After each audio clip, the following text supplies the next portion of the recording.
Hello, everyone. My name is Tim Russell, VP Community Engagement and Diversity, Equity, Inclusion for WTTW and WFMT, and welcome to WTTW's Community Screening and Conversation, Armenian Immigration, Culture, and Pride. WTTW is committed to producing and presenting trusted best-in-class content fueled by distinctly Chicago sensibility. We have served as Chicago's window to the world, and our purpose is to enrich lives, engage communities, and inspire exploration. One of our core values is diversity and equity. We celebrate differences, embrace inclusivity, and strive for equity. The stories we tell, as well as the people in front of and behind the camera and microphone, reflect the myriad of faces and voices of our region. Today's conversation looks at one of the longest crises we have seen, the campaign of deportation and mass killing conducted against the Armenian community. During this exclusive virtual event, we will go behind the scenes with the producers and directors of What Will Become of Us and 100 Years from Home, and a world-renowned expert in Armenian studies. The panel will discuss the 100th anniversary of the genocide, forging identities for the next 100 years, and how Armenian Americans honor their past while unshackling themselves from its trauma. What Will Become of Us and 100 Years from Home will premiere tomorrow, Thursday, June 10th, on all WTTW platforms at 7:30 p.m. and 9 p.m. Central. DVDs of What Will Become of Us and 100 Years of Home, as well as the program-related items, are available as part of our June membership drive. Finally, a special thanks to our supporters and viewers like you for making our community engagement programming possible. After two short videos, please welcome Paris Schutz, co-anchor for WTTW's flagship nightly news magazine, Chicago Tonight. Thank you.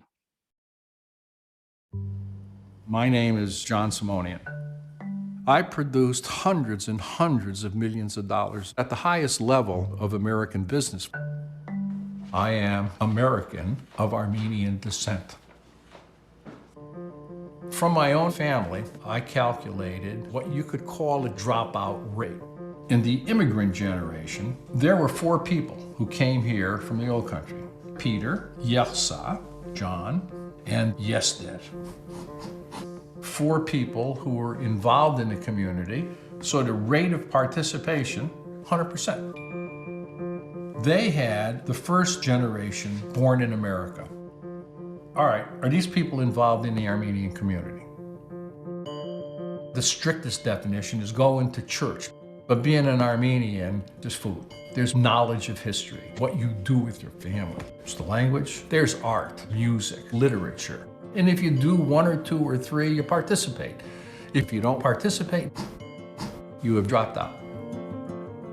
This dropout rate is the single biggest danger to the existence of us in the United States.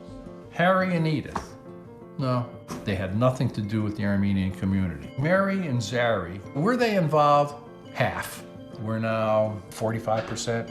Next generation, it's the same thing. She couldn't speak Armenian. Nope, nope, nope, nope. She has no idea what the hell they're saying. The third generation, they became Americanized. Here, there's nobody, 5 people out of 30. So participation has gone from 100% on the immigrant level to 15%. That's the dropout. We have to arrest the dropout rate. A lot of people don't think in terms of business concepts, but you gotta produce a product that people want. We gotta be accommodating. We gotta be welcoming. I'm only a hot Betsy from New Britain. What the hell do I know? You know.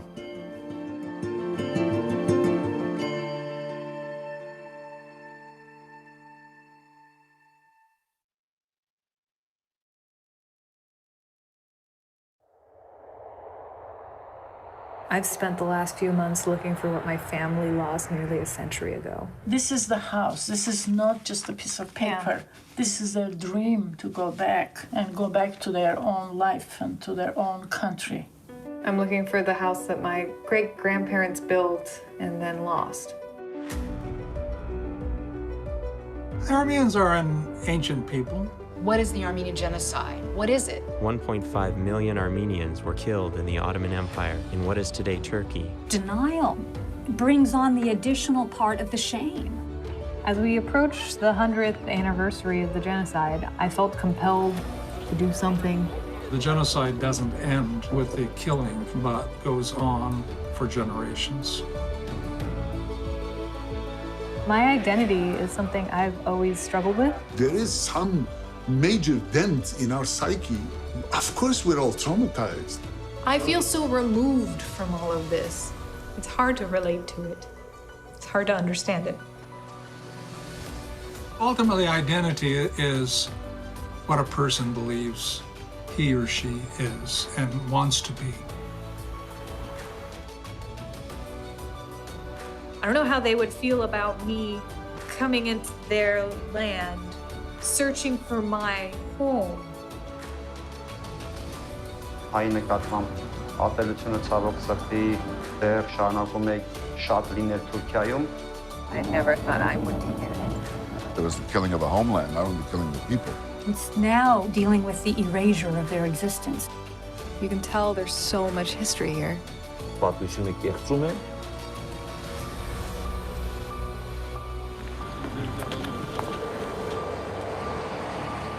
Home is not 100 years ago.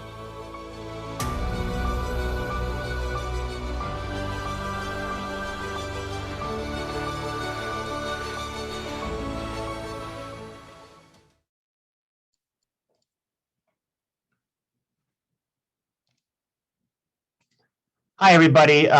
Thank you, Tim, for introducing this. My name is Paris Schutz. I'm welcoming you all here to the WTTW Community Screening and Conversation, Armenian Immigration, Culture, and Pride. I want to thank you for spending the next 45 minutes with us. And you're all in listen-only mode. It doesn't mean you can't be part of the conversation here. So what you can do is chime in if you're watching with the chat function, and you can send your questions and your comments, and we will try to get to some of them at the end of this program. And let's start now by introducing our guests and thanking them for taking time out of their busy schedules to be with us. First, we have Stephanie Ayanian, a film producer and director of What Will Become of Us, the first trailer you saw there. Dr. Shushan Karapetian, a deputy director of the USC Institute of Armenian Studies. Lilit Pilikian, who is the producer and the subject you saw there in 100 Years from Home, and Jared White, who is the director and co-producer 100 Years from Home. Thank you all so much for joining us. And I want to start with the filmmakers here. It seems that identity is just such a core part of both of these films, and just such an important discussion in the Armenian community. First with you, Stephanie Ayanian. What is it that you want viewers to take away from your film? Well, first of all, thank you for having us. Thank you, WTTW, for not only having this community conversation, but also for broadcasting our films tomorrow night and doing pledge events. So thank you. And thanks to everyone for being here and listening to our conversation and hopefully participating. So it's interesting because what you showed from my film is actually kind of like the beginning, what we call the hook, right? To get people interested in watching the actual film.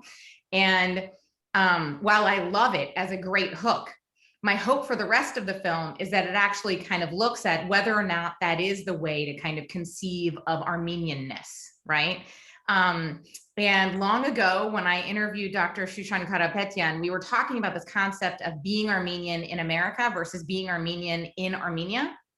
And while it didn't make it into the film, her words actually inspired me, not only in the creation of and the way that I told the stories in the film. Shushan, I don't know if I've ever told you this, but she talked about this idea that when she's in Armenia and when she grew up in Armenia, she didn't have to perform her Armenianness. And I should actually let her speak about this, but that in America, we have to prove that we're Armenian enough, right? And we have to identify as being Armenian in so many ways. And so we are constantly performing our Armenianness.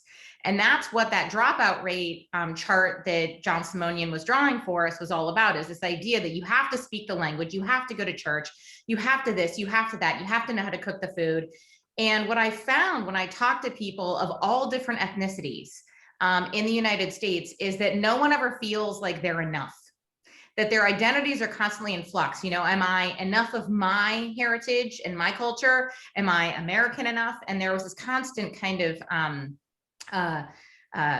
fence that they were on and grappling with their identity. And so, so the rest of my film actually kind of looks at identity and what it means for people to be Armenian in America 100 years after the genocide. And a lot of it was inspired by Dr. Karapetian's idea, this concept of performing Armenianness in the diaspora. All right, so I want to get back to that concept in a sec, but I want to turn to Lilit and Jarrett. I mean, you both went on this journey. Lilit, you're on this journey to find your grandparents' home in a former Armenian town, which is now part of Turkey. And in terms of identity, I'm struck by a line in your film. You talk about the genocide. And first of all, this is a big part of Armenian identity, is living with this 100 years later. But how, but not for this horrible, horrible event, your grandparents wouldn't have met, and you wouldn't be here today. So can you talk about that struggle or that kind of trauma and how it informs your identity? Yeah, for the longest time growing up, the genocide has kind of always been there, kind of always been this big shadow. And I've been under it, but I've also realized that I wasn't personally affected by it. So it wasn't until sitting down for this documentary and discussing this that at one point I came to that realization that yes, it has directly affected me in the sense that I would not be here if it weren't for this horrible thing. So it's a strange feeling being intertwined with it. And Jared, you went with Lilit as you went to find this home. But what was that experience like going there, going into Turkey, and being with Lilit? She describes the anxiety of going to this place where she still feels like she's a target. Yeah, it was definitely a balancing act because we're collaborators and filmmakers on this project, but we're also husband and wife. So I'm trying to be there and support her as her husband while I'm also following her around with a camera. She doesn't want attention brought to herself, but we're sort of naturally bringing attention to ourselves in the process. And so it was tricky to juggle that. But at the same time, I do think I got a better understanding of what she was going through in the process and a better understanding of her. And I think the whole process brought us closer together. And it was, one of the big things we focused on in the film was in early versions of it, we would show it, we would do test screenings and people would say, oh, what's wrong with going to Turkey? It's like, I hear that's a nice place to go on vacation. And having to convey what it's like for an Armenian to go to Turkey and get people non-Armenians, Americans in general, to understand that mindset. That was something we really had to work on in the film to convey that sense of anxiety and dread that she had going in. And Dr. Karapetian, I believe you're part of both of these films. Can you address just both of these aspects, all these aspects of identity for Armenians and Armenian Americans? As Stephanie Ayanian said, performing your Armenianness, and then B, just living with this horrible, horrible event 100 years later that is extra traumatic when so many still don't acknowledge it, like Turkey, and then until recently, the United States. Sure. I think the example I brought to Stephanie is striking because people tend to forget there are so many Armenians in the diaspora, Armenians who live outside of a homeland. And even the concept of homeland is tricky, right? Is the Republic of Armenia our homeland? It is for me, but it's not for Stephanie's ancestors, I assume, and for many Armenians, right? Their homeland is Western Armenia, which is now Eastern Turkey. So when I was a child in Armenia, I never thought about identity. I just was by default Armenian. But the moment you are not in Armenia, your identity already comes to the surface, right? And it's the moment you are born almost, you have this burden, we call it the baggage, of having to kind of perform and prove your Armenianness. So I think that's something people who may not have kind of this sense of hybrid or multiple identities may have a hard time imagining that kind of, it's a constant balancing act, like both filmmakers talked about.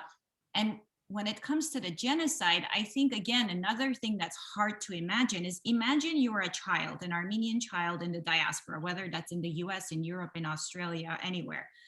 And there comes a moment when you're going to ask this question, well, if I'm Armenian, how come I'm not in Armenia?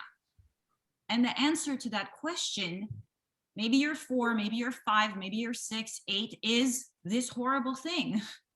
That there was a period of time about 100 years ago that we were so hated or so undesirable that some group tried to eradicate us. This, I think, recognition, and you signed the trailer, this notion of shame, of what was wrong with us, right? Of course, because if you think from a child's perspective, the first possible reaction is, why were we so bad? I mean, I had my daughter when she was 5 ask me that too. What was wrong with us that we were so unwanted, right? That kind of internalization of this terrible thing. So, I always tell my students the genocide is not the thing that defines us, but you also can't escape it. There's so much more to being Armenian than being descendants of genocide survivors, but it's also a very lived experience in the diaspora. You hear 100 years ago and people say, okay, it happened so long ago, but it is very much a part of the lived experience, particularly, I think, with the denial element,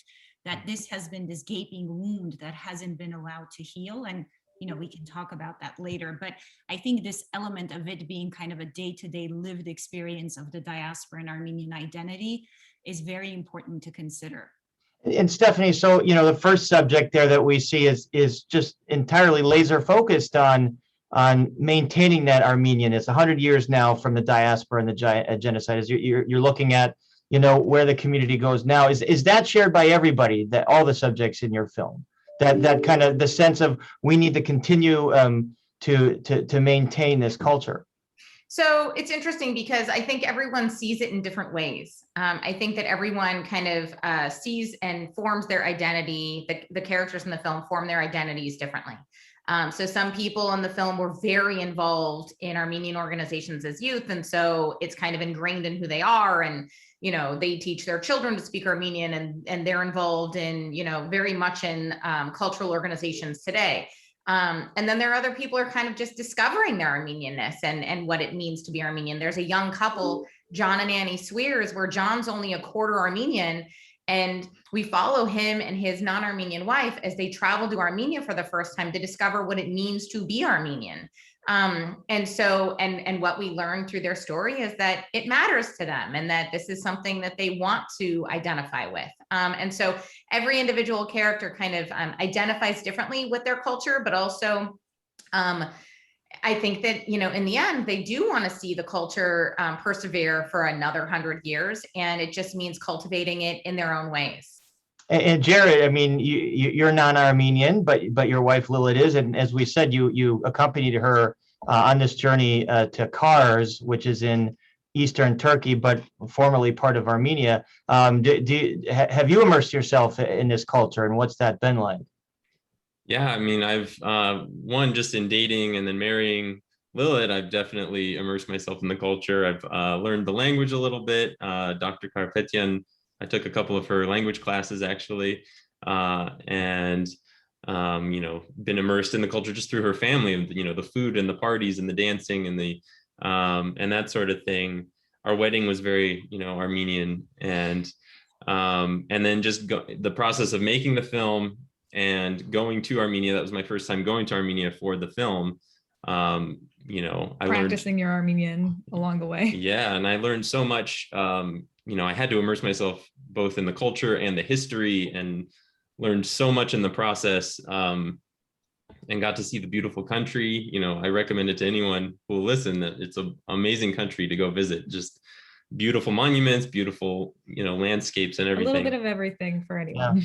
And, it was, the film is sort of my view as an outsider of her experience and the Armenian experience in general, so that other people who are not Armenian, other Americans can come in and know nothing coming in and understand what they need to know to really get her story.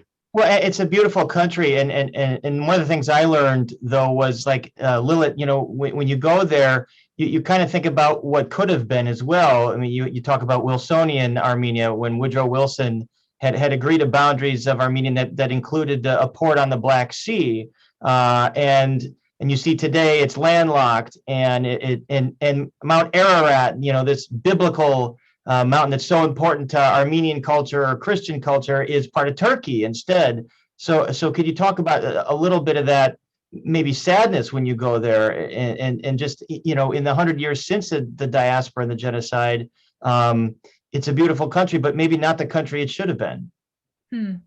I think it's interesting that you mentioned Mount Ararat, because that is this looming thing everywhere in the city. You just look up and it's there looking down at you, and it's within reach, it feels like, but it's outside of the borders. So it's a constant reminder of what could have been. It does feel like a metaphor for the displacement of the Armenian people. Yeah. But still, but when you were there, I mean, in Yerevan, I think is the city you're talking about. Can you give us a sense of what that city's like? Oh, it's very modern and European, very walkable, very livable, enjoyable. Yeah, well, great nightlife, cafes. Mm-hmm. It's a really modern city. Yeah, it's a great city to go visit, and it's very different from the rest of Armenia, which has this more rural, beautiful landscapes and that sort of thing. Mm-hmm. So, Dr. Karapetian, we mentioned the fact that a big part of the pain here is a failure to acknowledge Armenian genocide, especially with Turkey. But up until recently, I think it was April 24th, the United States hadn't really formally acknowledged it. But then President Biden declared, quote, "The systematic killing and deportation of more than 1 million Armenians by Ottoman Empire forces in the early 20th century was genocide." He used that precise word, even though the U.S. had avoided it for decades for fear of alienating Turkey. What did it mean to the Armenian community to hear that from the U.S. president? Yeah, I think before we get to what it meant to have it recognized, maybe it's important to indicate what it meant to have it denied for so long, especially for Armenian Americans who had this very kind of mixed bag of emotions. So the US provided so much humanitarian support during and after the genocide, whether it was through missionaries, whether it was through the Near East Relief, whether it was through welcoming so many survivors and descendants of survivors. So on the one hand, Armenian Americans have always felt this great kind of dedication, loyalty, gratefulness to the US for taking them in.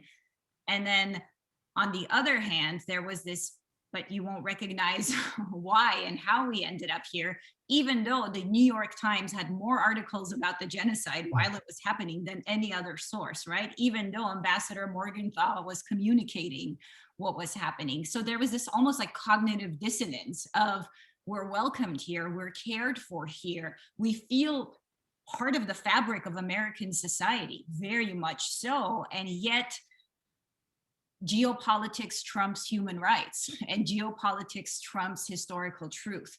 So again, this kind of inability, I think, Richard Hovhannisyan, who's a part of one of the films, said, it's as if Armenian culture, the Armenian experience stopped at 1915 because of the denial, not only because of what happened. It's we haven't been able to move past it.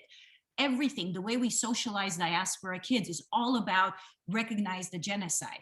And, that's very important, but what about our heritage before the genocide? What about all of our culture and heritage after the genocide? It's become the cornerstone of Armenian identity. And how sad that this horrible thing, I'm using, Lilit's words, is the kind of defining element for, a young Armenian American. So I think with the recognition came this relief, not only on a personal level, but also on a societal level for America, that geopolitics doesn't trump historical truth, that human rights matters more than a NATO ally, than a base in Turkey, right? I think that sense of, hopefully the world is a better place, the society is a better place for us to live in, that not only for the Armenian cause, but for every other genocide that's happening right now, for every other injustice, especially with Black Lives Matter, right? Especially with all of the social justice issues we are going through in the US and in the world. I think people needed that hope that truth can prevail and justice can prevail. Stephanie Ayanian, what was your reaction when you heard the president, and did you get reactions from the folks that you interviewed in the film? Yeah, so absolutely. So first of all, I was pleased to see that he had the courage to do it, because unfortunately, the superpower of the United States needs courage to actually recognize the genocide because of geopolitics. My film was actually denied distribution because of geopolitics at one point. Explain that. So one of the more common PBS distributors denied distribution to it. Wow. And they cited the geopolitical debate over the term genocide as being one of the reasons that they wouldn't help us distribute the film. But when President Biden, released that statement, it was a little bit of a relief. But one of the problems that I've seen since then is that they were words that were not backed up by actions. And so what we've seen since then, so in the fall of this past year, there was a war between Armenia and Azerbaijan that was backed by Turkey. And Armenia lost a lot of its land in Artsakh, which is also known as Nagorno-Karabakh. And today, Azerbaijan is still threatening the Republic of Armenia and taking parts of our mainland. And the United States is not doing anything. And in fact, one of the people in our film, Adam Hamparian, who works for the Armenian National Committee of America, has worked tirelessly to try to get the United States to not only sanction Azerbaijan and Turkey, but also not provide aid to Azerbaijan and Turkey. And since his statement, President Biden and the United States has in fact provided aid to Azerbaijan and has not stood by or stood behind those words. So when we see those words, for me, I feel like they're a little empty. And that to me, it's, if you're going to say it, then actions have to follow. And there has to be United States support for the Republic of Armenia. And, when we talk about these things happening, when we talk about genocide and we talk about horrifying events with human populations, we talk about reparations, right? We talk about justice, and we haven't seen that yet. And so that is something that, many of the people in my film are still pushing for. And of course, I hope that we see it in our lifetimes. And Lilit, you talk about that in your film too. I mean, when you go there, just the pain of, at that point, the U.S. hadn't acknowledged it. And of course, Turkey is not acknowledging it all. So what, do you have a similar reaction? How did you react to the president's statement? Is it hollow words, or did it mean something?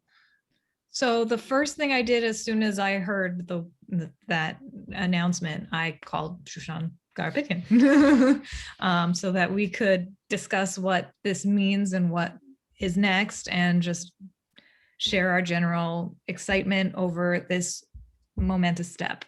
And I know that it's not everything, and I know that there's still a lot that could be done and should be done. But it's like one step that we've been fighting for so long, to finally get to see a tiny bit, like the needle move in the right direction towards truth, towards justice, was exciting. Yeah, I think that was a big, reason why I wanted to make the film in the first place, was to fight for genocide recognition, to raise awareness about what happened. And, I agree that definitely more should be done by the United States. I think that it is an important step in the right direction, because, acknowledging, recognizing when genocides take place, can help prevent future genocides from happening. When we just don't acknowledge them and let them go sort of unanswered to, it shows countries that they can get away with it. And so I do think it's an important step, but even if more needs to be done. Well, I think, Jared, also in your film, you kind of talk about Turkey, and especially the eastern part of Turkey that was Armenian, that's sort of whitewashing a lot of Armenian culture and history there. Can you just explain that for our viewers?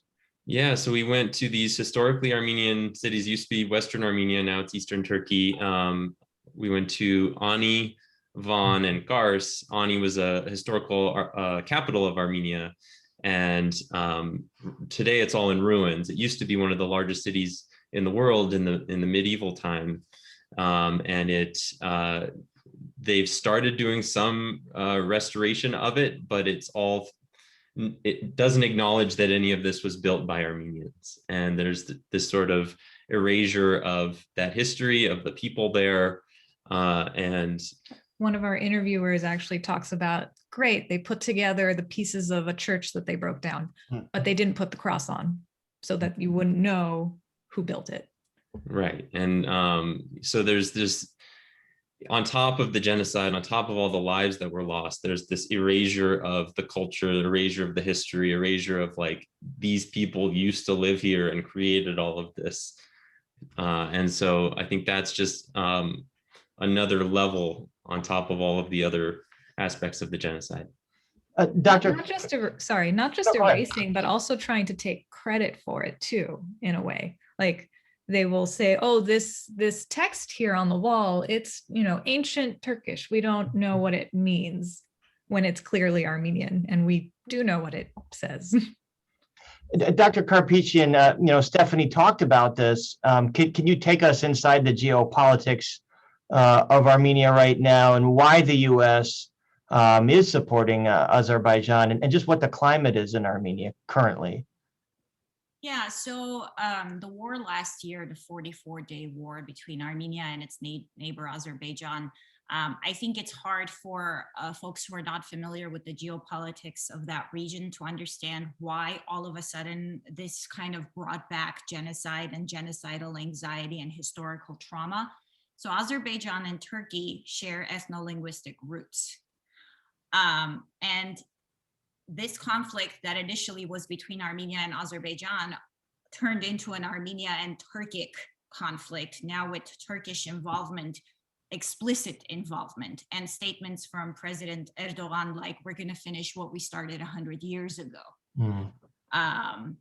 And again, I think it's important for people to understand, when you have genocide or when you have war and when you have displacement, it's not just the loss of human life. It's not just a physical life that's lost. It's culture, it's heritage, it's language. So for example, when we talk about modern Armenian, we have modern Eastern and Western Armenian, and one of our modern standards is endangered because it's a language without a state, right? That language its homeland was taken from it. So this kind of, we say there's, red genocide, that's kind of the blood element of it. And then there's white genocide, there's kind of the cultural erasure that comes with it. So going back to kind of the geopolitical situation, you have this 2020 war between Armenia and Azerbaijan over a historically ethnic Armenian territory that ended up part of Azerbaijan because of gerrymandering and, political kind of trading. And Turkey joins the fight and Armenia loses. And you kind of have this, again, kind of strange cognitive dissonance for Armenians all over the diaspora, especially in America, where you have this recognition, but at the same time, there is a loss of life.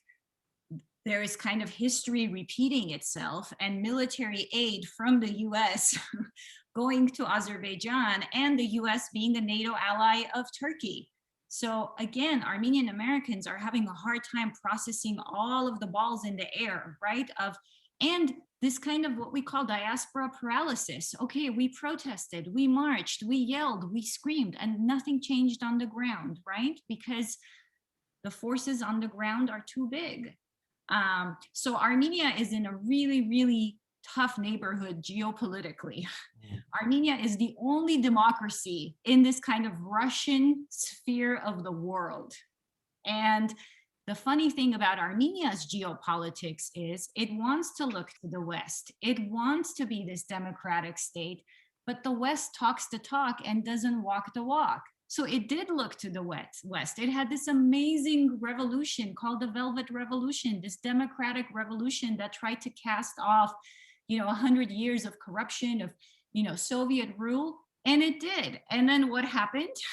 It was involved in a war where the aggressor was obviously Azerbaijan, and the West just watched. and said, sorry, too bad.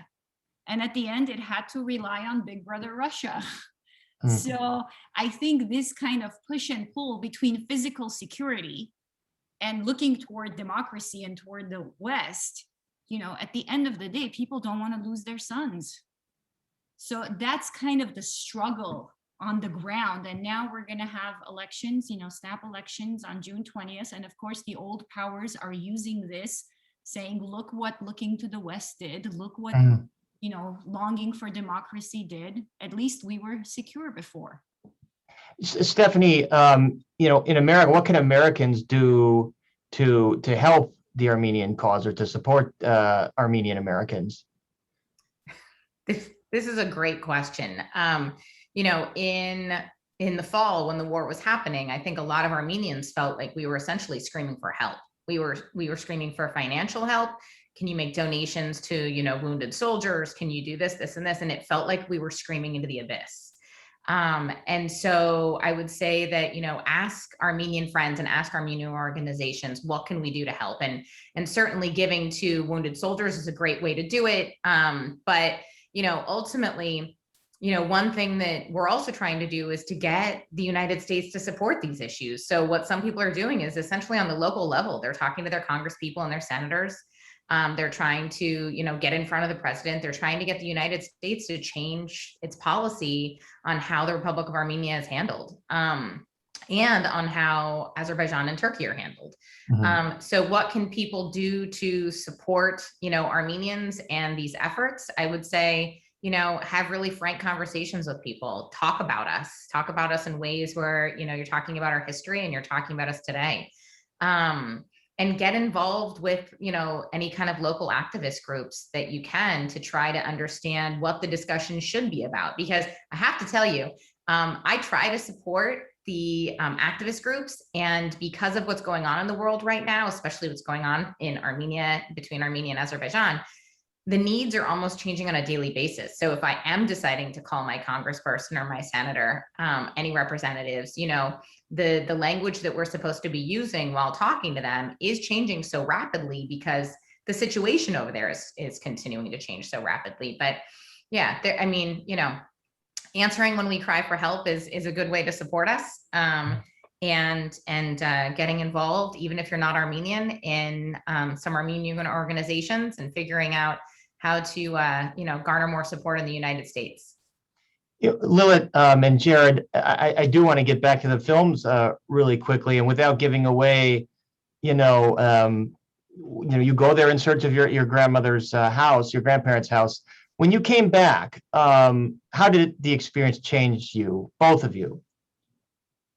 I would say being in cars and walking in the city, walking in my ancestors' actual footsteps, brought me closer to them, made the stories I'd heard growing up real.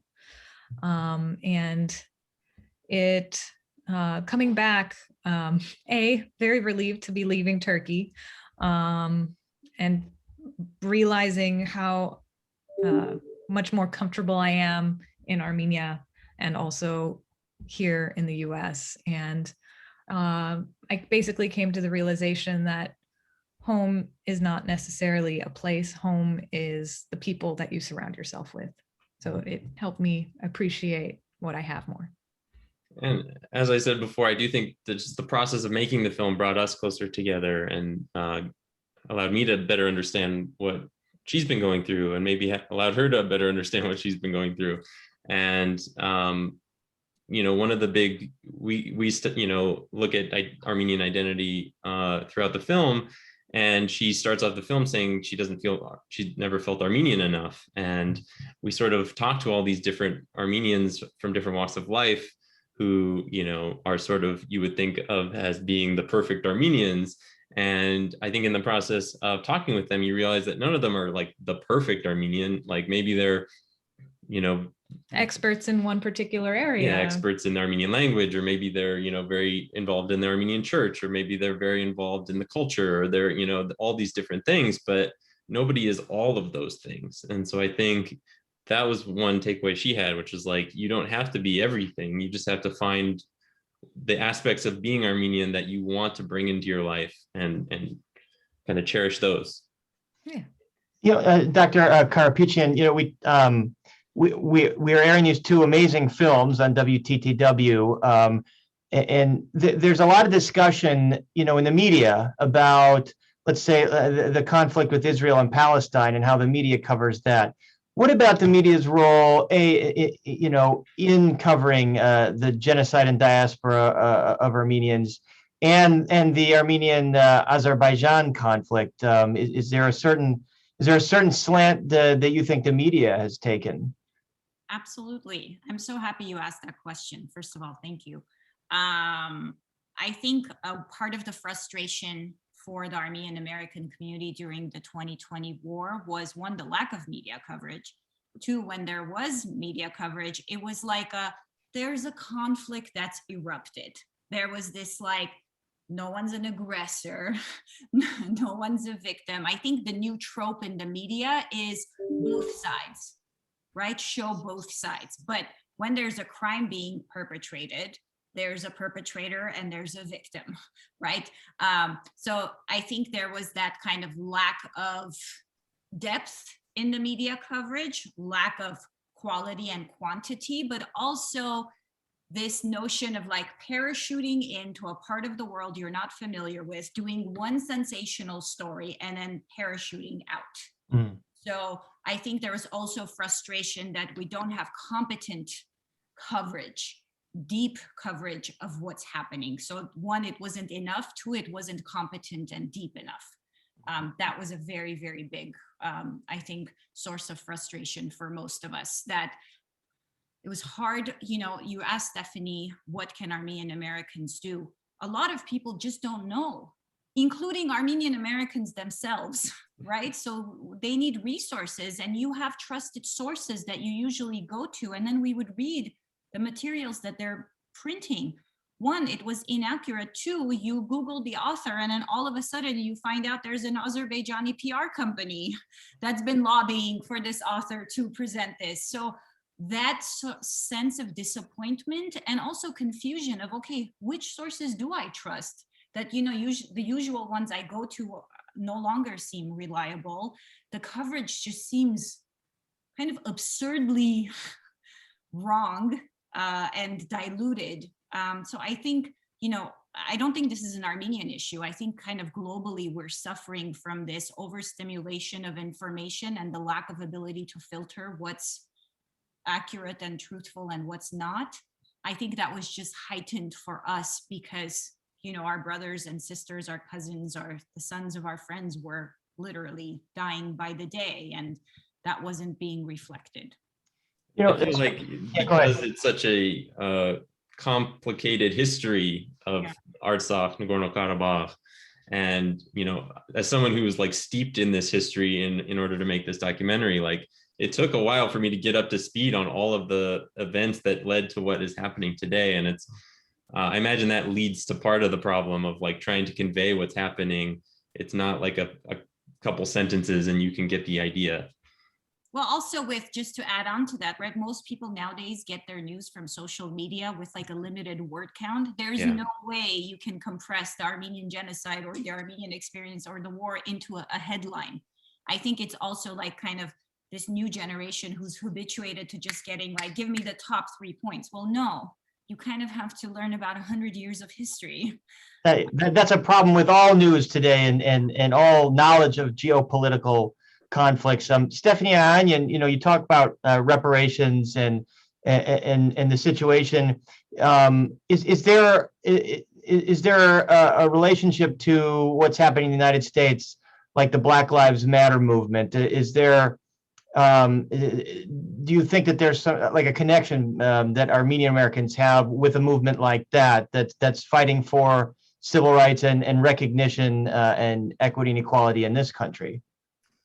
I don't want to draw a parallel because I think that what Black Americans have suffered under American rule, essentially, I don't think there's anything that we should compare it to.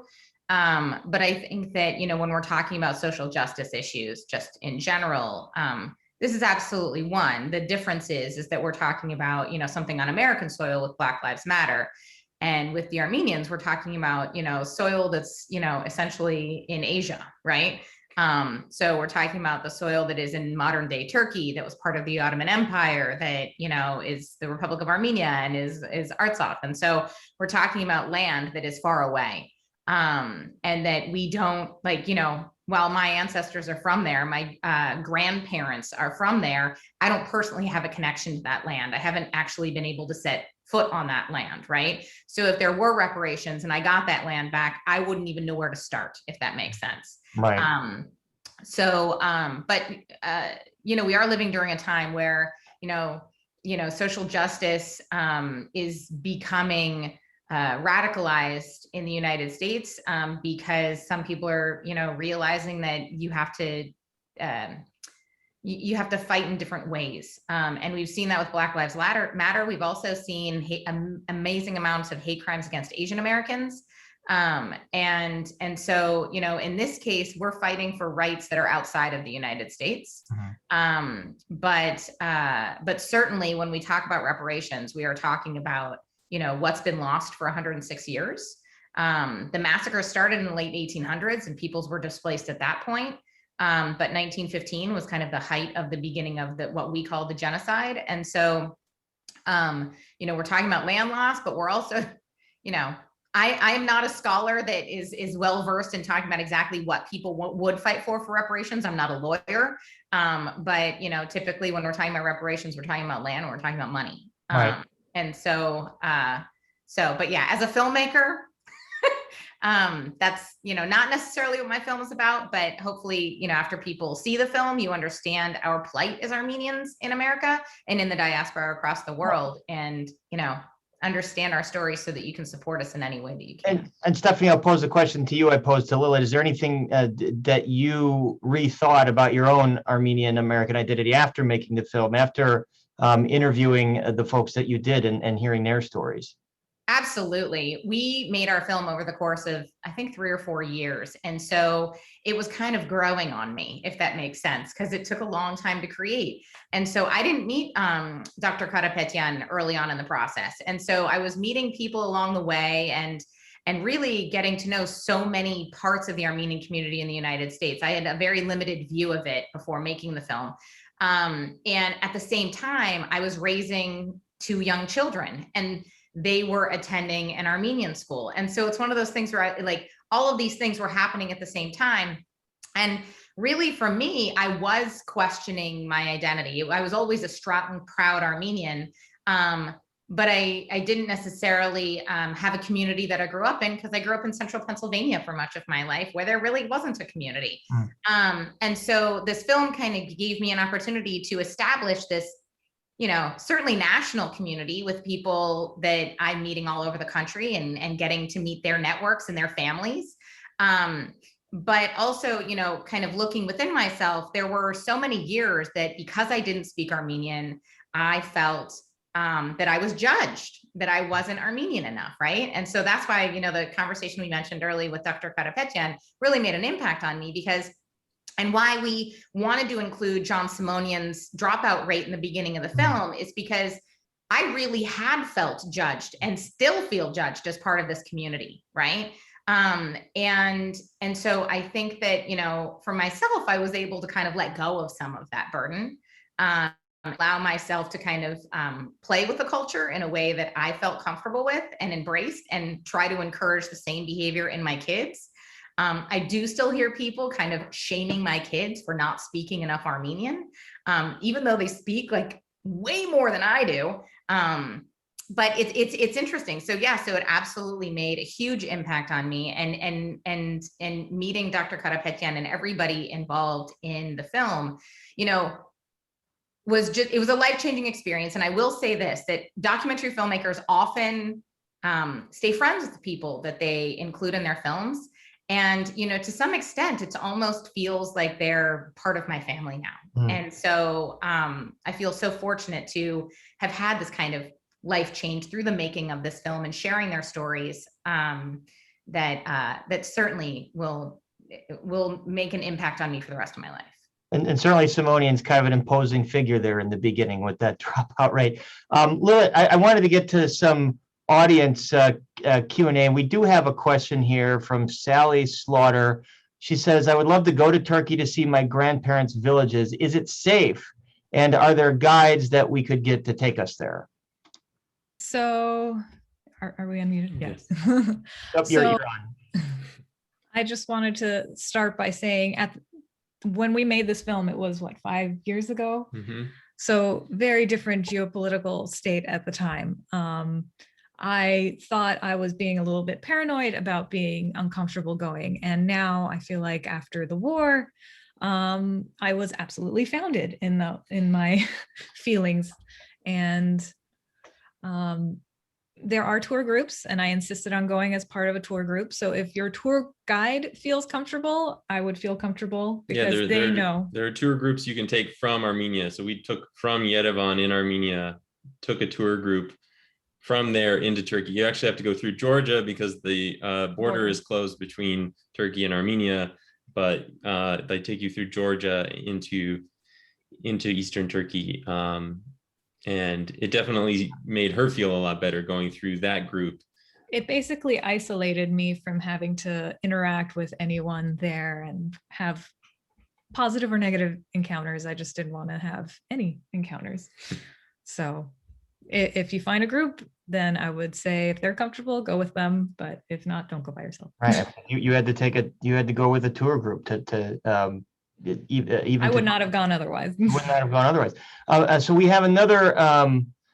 We have a comment from Galen Emerzian, who says, "I'm Gez High, and I have felt so many times that I wasn't enough. Even my own father told me I wasn't Armenian." Wow. I mean, again, Stephanie and Dr. Karapetian, are these the kinds of things that you just unfortunately hear a lot among in the Armenian community? Yeah, every quarter, every semester I've taught a class, whether it's Armenian language, Armenian heritage, Armenian history, the overarching connector among all my students, regardless of what generation they are, regardless of their proficiency, is that they all feel not Armenian enough. And I think what I personally appreciate about both of these documentaries is that they look at Armenian identity not as a monolith. Right? There is no one proper way of being Armenian. There is no one proper, good, perfect Armenian, that there are so many ways of being Armenian, that your kind of level of engagement is on your own terms, right? It's not just about language. It's not just about religion. It's not just about culture. It's not just about heritage. It's kind of your own concoction, what you make of it. And I think, we've talked so much about Armenian experience, Armenian American experience, but this is very much a universal American experience, whatever background your ancestors come from, even if you don't have, an ethnic background, trying to merge two components of your identity. Maybe it's your gender identity and your professional identity or whatever it is. We all have these identity issues that we're juggling. And I think to show the trajectory that people go through in coming to terms with their identity is very much a universal process. So I really appreciate that kind of opening up the checklist of being Armenian enough and saying not every box has to be ticked. Maybe you can come up with your own boxes. Could I just add to that? I mean, Stephanie had a chance to thank you for your influence on the film. But we also have to thank you for your influence on our film, because you were an early part of consultant. Yeah, really, basically. And we definitely discussed the early ideas with Dr. Karapetian, and she helped kind of shape what we wanted to do. Encouraged us on some of our early interviews, like, you need to get this person about the history, you need to talk to this person about that. Even part of that discussion, right? I wanted Armenian faces that people might not assume are traditionally Armenian, right? A comedian, a writer, a lawyer, not the usual package that one assumes is like the default Armenian or the representative Armenian, that there's so many ways of being and feeling Armenian, and no one can dictate that. Yeah. And I think even identity politics, right? Identity has gone from like a predetermined, inherited thing to like a negotiated thing. And yeah, that's that's constantly evolving. And I think the kind of relief and freedom at the end of both films of like, oh, I can on my own terms. And I just think it's interesting that you in your career with your students constantly are encouraging people to find what is it that makes them Armenian, and that they don't need to be this perfect Armenian. And you have influenced both of our films in that direction so that we get to go on and influence more people with that message. This is a perfect time for me to jump in and say that you can all watch both films right here on this station, WTTW, tomorrow. First at 7:30 and then at 9 o'clock. And I want to just thank all of you so much for taking time and participating in this community conversation with us. I'm getting a message about we have some DVD. Okay, in the chat, if everyone looks at the chat, there's links there to DVDs of both of these films if you want to order DVDs. And again, I want to thank our panelist, Stephanie Ayanian, the film producer and director of What Will Become of Us, Dr. Shushan Karapetian, deputy director of the USC Institute of Armenian Studies, Lilit Pilikian, who's the producer and subject of 100 Years from Home, and Jared White, director and co-producer of 100 Years from Home. Thank you all so much again for taking part in this. And before we part ways, I want to make sure that everybody knows the different ways they can watch this film. They can tune in on Channel 11 if you're in the Chicago area, or stream it WTTW.com. So What Will Become of Us is 7:30 right after our program, Chicago Tonight, and then 100 Years from Home is at 9 p.m. And again, thank you so much.